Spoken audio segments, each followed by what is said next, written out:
Que Dios os bendiga mucho, soy vuestro hermano José y hoy con este vídeo me gustaría comentar o tratar de explicar brevemente una de las doctrinas que más ataques ha sufrido a lo largo de la historia de la Iglesia y que a día de hoy posiblemente sea la doctrina que sigue teniendo más ataques, y evidentemente hablo de la doctrina de la Trinidad. Voy a intentar hacer una explicación lo más breve y concisa posible. Pero ante todo tenemos que entender una cosa, y es que la doctrina de la Trinidad es una doctrina que se escapa realmente de nuestra comprensión humana. Por tanto, es una doctrina que podemos llegar a razonar por medio de las Escrituras, como vamos a ver, pero a la vez es una doctrina que se escapa de nuestra comprensión humana. Se puede razonar, pero realmente no podemos comprender en su plenitud. Por eso debo decir claramente, porque también veo mucha gente que cuando trata de explicar esta doctrina, trata de hacer analogías con ciertas cosas, pero que realmente son inciertas y son analogías que no llegan a ninguna parte, ¿no? Por ejemplo, he visto una que es un triángulo, tiene tres partes, pero sigue siendo un triángulo. Nada. O sea, no hay analogía posible con que podamos comparar la Trinidad.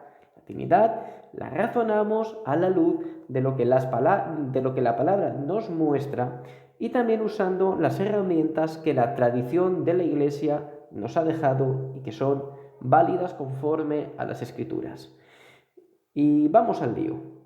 Entendemos la doctrina de la Trinidad como aquella doctrina que enseña conforme a las Escrituras que el único Dios verdadero subsiste en tres personas.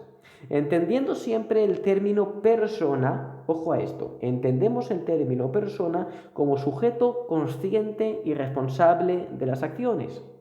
Por eso, en el ser divino hay tres personas con una única esencia, con una única naturaleza y con una única voluntad. La unidad del ser divino está ahí, en que hay una única esencia, hay una única naturaleza y hay una única voluntad. Por eso, aunque hay tres personas distintas dentro del ser divino, hablamos de un único Dios verdadero. Las Escrituras nos muestran claramente cómo las tres personas divinas tienen esos atributos divinos que nos muestran cómo comparten esa única naturaleza divina. Por ejemplo, podemos ver claramente la omnipresencia en las tres personas. Por ejemplo, Jeremías 23-24 nos muestra la omnipresencia del Padre. Dice: ¿soy acaso Dios solo de cerca y no Dios de lejos? Dice Jehová: ¿se ocultará alguno, dice Jehová, en escondrijos donde yo no lo vea? ¿Acaso no lleno yo, dice Jehová, el cielo y la tierra? Ahí vemos la omnipresencia del Padre. Mateo 18:20 nos muestra la omnipresencia del Hijo, porque dice que donde están dos o tres congregados en su nombre, Él está en medio de ellos. Por tanto, Mateo 18:20 nos muestra la omnipresencia del Hijo. También podemos ver en el Salmo 139:7, donde dice: ¿a dónde me iré de tu espíritu? ¿A dónde huiré de tu presencia? Si subiere a los cielos, allí estás tú. Vemos la omnipresencia del Espíritu Santo. También podemos ver claramente cómo los tres son omniscientes. Por ejemplo, Salmo 139, versículo 4, dice: pues aún no está la palabra en mi lengua, y aquí, oh Jehová, tú la sabes toda. Y vemos la omnisciencia del Padre. Vemos también en Juan 16:30 cómo los discípulos, hablando con Jesús, le dicen: ahora entendemos que sabes todas las cosas y no necesitas que nadie te pregunte, por eso creemos que has salido de Dios. La omnisciencia del Hijo. 1 Corintios 2:10. Pero Dios nos la reveló a nosotros por el Espíritu, porque el Espíritu todo lo escuadriña aún lo profundo de Dios. Ahí podemos ver claramente la omnisciencia del Espíritu. Y también claramente podemos ver la omnipotencia. Génesis 35:11 dice el Padre claramente: yo soy el Dios omnipotente. Más claro, imposible. Marcos 4:39 dice que Jesús, levantándose, reprendió el viento y dijo al mar: calla y enmudece, y cesó el viento y se hizo grande bonanza. Podemos ver la omnipotencia del Hijo en su control sobre los elementos creados. Romanos 15:30 nos dice: y el Dios de esperanza os llene de todo gozo y paz en el creer, para que abundéis en la esperanza por el poder del Espíritu Santo. Nos dice que nuestra esperanza debe abundar por el poder del Espíritu Santo. Vemos la omnipotencia del Espíritu Santo. También, evidentemente, podemos ver la eternidad. Podemos leer en Miqueas 5:2, una de las profecías mesiánicas, donde el profeta Miqueas dice: pero tú, Belén Efrata, pequeña para estar entre las familias de Judá, de ti me saldrá Señor en Israel, y sus salidas son desde el principio, desde los días de la eternidad. En esta profecía mesiánica nos dice, por medio del profeta Miqueas, que el futuro Mesías sería alguien que sus días serían desde la eternidad. También en Hebreos 9:14 podemos ver cómo menciona el escritor de la carta a los hebreos al Espíritu Santo por el nombre del Espíritu Eterno. ¿De acuerdo? Pues podemos ver cómo esos atributos divinos que conforman la naturaleza de Dios se ven claramente manifestados en las Escrituras en las tres personas.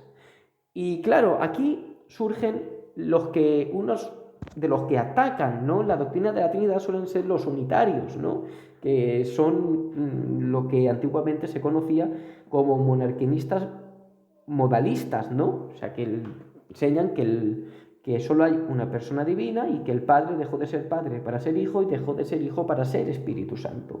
Pero vamos a ver también en las Escrituras cómo nos muestra esa diferenciación de personas muy clara.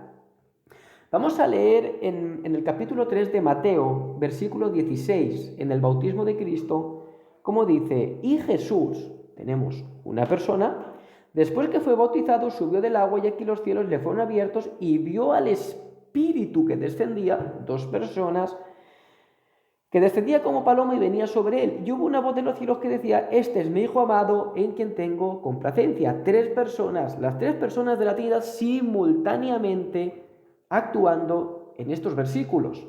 Y leemos también en Juan 17 la conocida oración sacerdotal de Cristo, donde Cristo está orando al Padre, está conversando con el Padre, y evidentemente podemos ver cómo hay un yo y hay un tú. Estas cosas habló Jesús, y levantándose los ojos hacia Dios dijo: Padre, la hora ha llegado, glorifica a tu Hijo, para que tu Hijo también te glorifique a ti. Luego hay una reciprocidad, hay un tú y hay un yo, hay dos personas claramente. O sea, son versículos donde podemos ver las personas de la Trinidad comunicándose entre ellas simultáneamente. Y evidentemente algo que también podemos ver la divinidad de las distintas personas de la Trinidad en las Escrituras es en las atribuciones divinas. Por ejemplo, sabemos que adoración solo puede recibir Dios. Y uno de tantos versículos que podemos ver en el Nuevo Testamento donde se nos dice que se adora a Cristo, uno de ellos es el de los más famosos de todos, ¿verdad? Mateo capítulo 2, donde nos dice que los magos de Oriente se postraron y adoraron al Jesús recién nacido. También tenemos en el Salmo 104, versículo 30, se nos dice que Jehová envía su Espíritu y las cosas son creadas. O sea, Jehová envía el Espíritu y el Espíritu crea. Luego también se le atribuye el poder de crear al Espíritu Santo. ¿De acuerdo? Podemos ver esa facultad creativa que solo pertenece a Dios. También, evidentemente, la vemos en Cristo. En Juan 1:30 nos dice que todo fue hecho por Cristo. Luego también se le atribuye esa facultad creativa a Cristo que solamente le pertenece a Dios. ¿De acuerdo? Debemos entender que las tres personas, como he dicho antes, son eternas. El Padre no es engendrado, el Hijo es eternamente engendrado por el Padre, el Espíritu es eternamente engendrado por el Padre y por el Hijo. Como digo, es una doctrina que muchas veces cuesta de entender, cuesta de comprender, pero que con un razonamiento en las Escrituras podemos razonar. Espero que este vídeo os haya servido. Cualquier duda la dejáis en los comentarios y, como siempre, que Dios os bendiga mucho.